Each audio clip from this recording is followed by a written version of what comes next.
Vosporen Briggs says, almost 4K. By the way, do Arabic next Q&A. تغيب الجميع على سؤال آخر مشترك الأسبوع وجواب.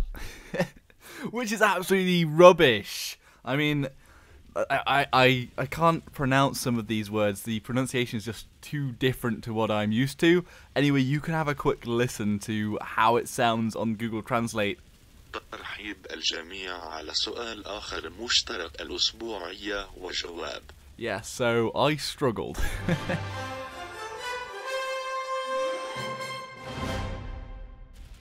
Okay, let's dive into the questions.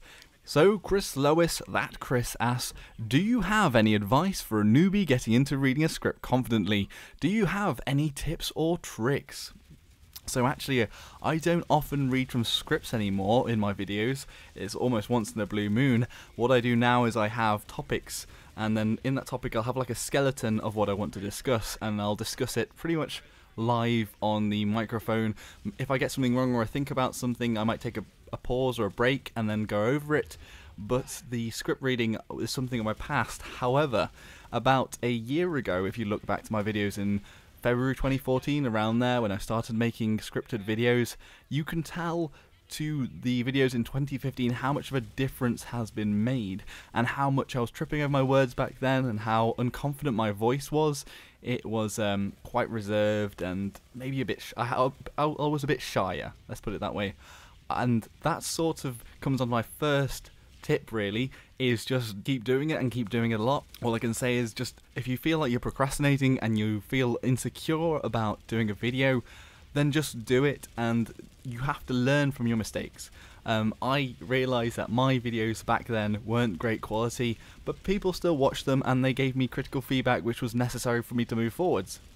Although some people are very good on a microphone and are confident straight off the bat, but not everybody's that way, and I wasn't one of those people. And my second tip is, and this is for actually script writing, is that when you're writing out, use a Word document, or if you don't have a Word document, use a text or WordPad or Google Pad or something like that that's free, and make sure that you write your script only for yourself to read out. So the way I did it was I wrote the script as I wanted it to be heard, so it's quite good English, quite lengthy, but then you have to read it out to yourself aloud before you actually go for it live, and then once you read it to yourself aloud, you'll see where you've put in too many words, where there need to be pauses and things like that. If you just have it on a page, it won't actually be that good for spoken English, because if you haven't noticed, spoken English usually is more broken up, it is shorter and more to the point, and is less flowery than our written language. Even though that's how maybe we think in our minds, it's not translated well to how we speak, and then that'll bring on the tripping up and things like that. So what I did, whenever I wanted to take a pause, I'd leave a massive gap or take another paragraph. Things like if I wanted to exaggerate a word, I'd bold that word. So this isn't normal for script writing, but I'd put it in bold, and I knew that I had to put exaggeration on that word. For example, if I was saying, oh, that was a monster kill, I'd probably highlight the monster kill. I'd say, oh, that was a monster kill, because I knew that I had to put some exaggeration onto that bit. So that's just some idea of how to write your script in a document. And some other tips are basically getting your voice ready before you read out, because if you start speaking without warming up properly, you will probably have quite a reserved voice, and you probably will trip over things. I actually sing to the loudest of my ability before I do a video, and it's almost like a very bad opera. I'm going to lean away from my microphone and give you an idea of what I do, and big warning here, I'm a terrible singer, but it just gets my voice warmed up. I'm sure that probably voice actors and things like that do other warm-ups that are more, well thought out, but this is my method. Say goodbye. Just anything like that. Or you could even speak to yourself. Just do anything, and just the thing is to get over the fact that you're speaking into a microphone and a computer. You've got to get over the you've just got to be able to get your voice out there and be sure that you're projecting what you want to project. Although, as I say that, if you look at somebody like Rel, who has a very consistent, concise and level chat, because he doesn't really raise his voice up or down or put any emphasis. He keeps it level, which is good for his style of videos, which go into depth and look at statistics and things like that. But I prefer to have a bit more of a dynamic range and just do random things. I like playing with my voice, so it's up to you how you want to present yourself voice-wise and reading a script. And then finally, and this is a big one, you've got to have some water by your side, because you'll start making this like a weird like I don't even know how to explain it's just like a weird sound that'll be picked up on your microphone, and you'll get dry mouth, and it does make it hard to speak, so you might want to take breaks and have a drink of water. Okay, on to the next question. Dinner Blaster X says, question, what's your opinion on the spooky Halloween event this year? Too hard, too easy, or too spooky? I'd say spooky is the least thing you could describe this event as. I mean, there isn't anything scary about it at all, to be honest. Everything looks very plasticky and OTT. What I think about it is that it's good for the fact that we want the devs that are left basically to be focusing on getting out new game updates rather than focusing on a silly Halloween event. And I think it's fine that they've recycled the Halloween event, although I never thought it was the best event in general. The hunting pumpkin things is very repetitive and it takes people away from the actual fighting in the game. However, it is nice just to have that pumpkin hat. And by the way, everybody has a pumpkin hat in their inventory, and if you put it on, you get 10% extra XP. So put it on, everybody. It's there for you to put on. But yeah, it's just like it's not a great event, but it's nice to have something Halloweeny, whilst not also taking away from the developers that we've got at the moment, which are in short supply. Goten says, have you seen the 2 TIL videos I've made, Josh, which means today I learned? I'm not looking for publicity or anything like that, because I'm not a recurrent content creator. I just like to help people.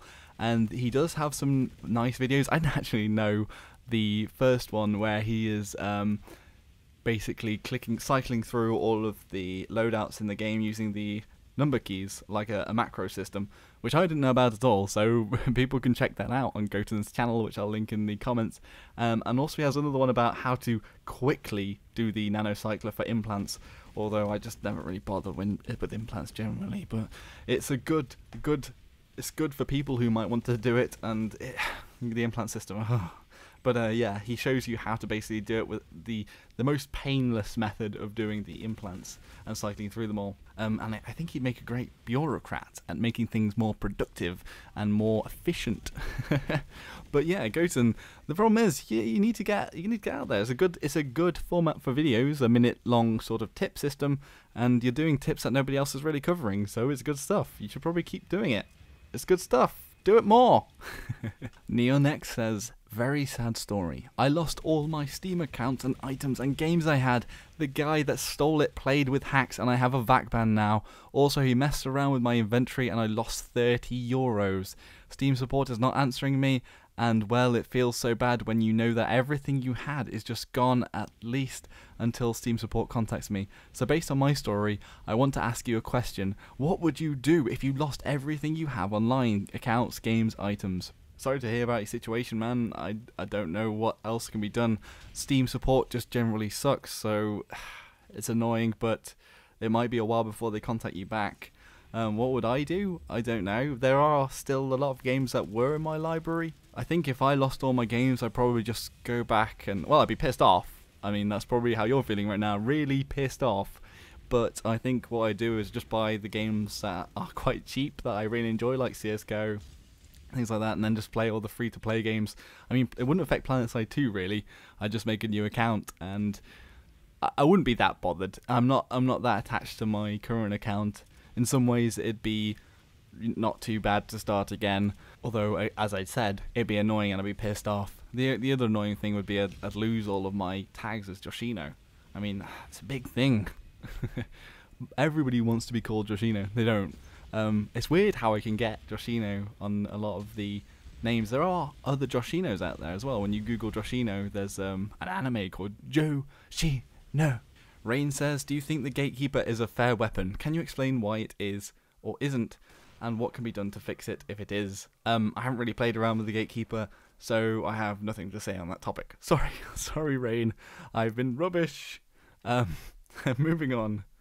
Ivan Lima says, I like to laugh at people's face. Does that make me a bad person?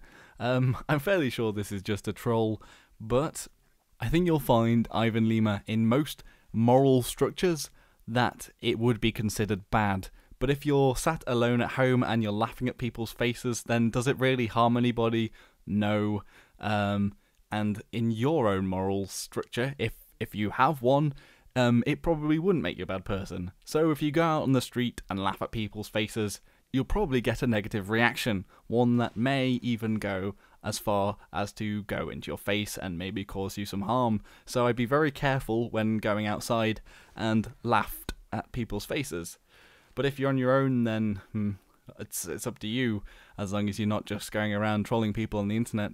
Golden Man 1 says, for Josh, for your next Q&A, how were your A-levels? Were they hard? What subjects did you take? I will be starting mine in about a year from now. I took English, language, philosophy, and art. I wish I'd done a science subject, and maybe, even though I hated mathematics in GCSE, I wish I'd carried on with it. I wasn't bad at it, it was just that it was just not my cup of tea at the time. But now that I'm older, I really regret not going along the science route. And did I find them hard? I found the process hard. I was never a normal learner. I didn't really get on with my teachers that well, because I never did homework or anything like that. But I think it's just my learning style differs from theirs. I'm more of a self-learner. I teach myself things, whereas they had a very strict structure. They had to pass on the state system, which probably works for a lot of people, but it just didn't work for me. And in the end, I got an A/B, so I did well. But as I said, I wish I'd gone for the science and maybe technology subjects. Even though I did very much enjoy doing sociology at university, I think that it was a great step to go from that to sociology. Anyway, good luck to yourself. I'm sure you'll be fine, and don't worry about it too much, because pressure sucks when you're in school, so don't let it get to you. Anyway, I've got 4K subscribers, but I'm going to do a video and I'm going to cover other YouTubers that I've been either following, that have been putting out a lot of good content, and then probably the ones that are lesser known that may need some improvement on their channels, but I'm going to have to spend a little while gathering all those channels together before I make like a channel shout out. If you have a question for next week, please put it in the comment section below. If you enjoyed the video, go and click that like button, and if you want to see and hear more and become one of the crew, then subscribe. Until next time, everybody, Joshino.